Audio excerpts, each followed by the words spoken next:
As we approach winter, a lot of students will be skiing or snowboarding or just hanging out in the cold, so we thought it would be a good idea to do our project on hypothermia.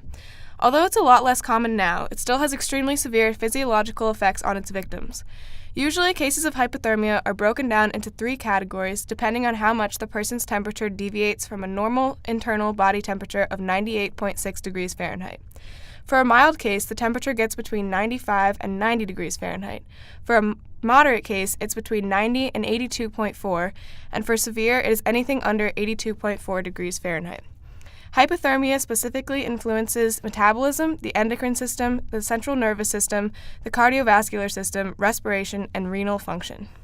In mild hypothermia, victims will see moderate shivering caused by an increase in the body's metabolism and steroid production. In moderate hypothermia, the body's insulin production is halted and metabolism slowly starts to decrease. By this point, the victim's shivering has become severe and uncontrollable. During severe hypothermia, the body sees an 80% decrease in all metabolic functions. Every process not vital to life is shut down. This includes the inability to maintain internal temperature.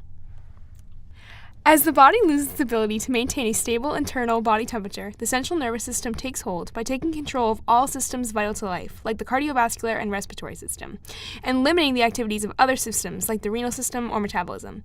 This level of control is prominent in mild hypothermia, but as body temperature drops, nervous system functions deplete, resulting in confusion, loss of consciousness, delirium, and decreased blood and oxygen to the brain, spinal cord, and that's it.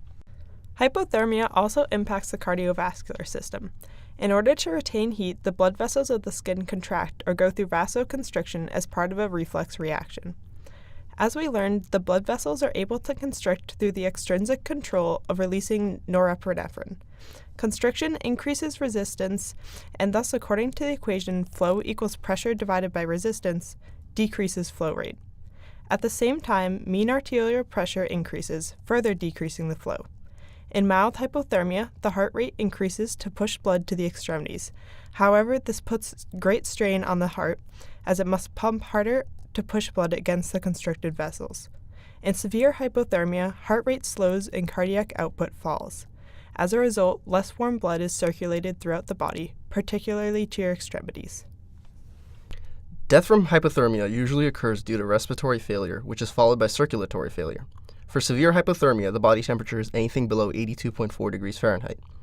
Various studies have shown, however, that reasonably normal respiration can persist well below 82.4 degrees Fahrenheit. While hypothermia does increase the respiratory dead space, which is essentially the volume of air which is inhaled that does not take part in the gas exchange, it does not affect the overall exchange of oxygen and carbon dioxide. In fact, the major effect on respiration from hypothermia has to do with the frequency of respiration. In a study in 1984, the mechanical function of lungs during hypothermia was investigated in dogs. The study showed that lung function was depressed significantly only below 82.4 degrees Fahrenheit. If hypothermia was prolonged, however, a significant degree of improvement in ventilation developed. This improvement indicates that the depression in initial hypothermia is likely due to alterations in chemoreceptor activity, particularly to CO2. The respiratory chemoreceptors work by sensing the pH of their environment through the concentration of hydrogen ions. Because most carbon dioxide is converted into carbonic acid and bicarbonate in the bloodstream, chemoreceptors are able to use blood pH as a way to measure the carbon dioxide levels of the bloodstream and alter the rate of respiration accordingly. Thus, if chemoreceptors were to malfunction during severe hypothermia, the body would lose the ability to maintain an optimal rate of respiration.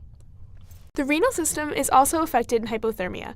During mild hypothermia, the body will see an increase in cold-induced diuresis, or the increased production of urine. During moderate hypothermia, the blood flow to the renal system will decrease by 50% to conserve blood for the body systems essential to maintaining life. During severe hypothermia, urine production will stop completely, and the renal system will begin to lose oxygen and shut down. If you or a friend have been exposed to cold weather, cold water, or severe wind and suspect you may have hypothermia, take the following steps. For mild hypothermia, get out of the cold immediately and change out of any clothes, then proceed to cover yourself in warm blankets. Do not apply direct heat to the limbs. Make sure to monitor your body temperature with a thermometer until it returns back to normal. For moderate to severe hypothermia, dial 911 immediately and get to a hospital. If a friend has hypothermia, they may not be aware of their condition, so watch out for frostbite, weak pulse, or shallow breathing.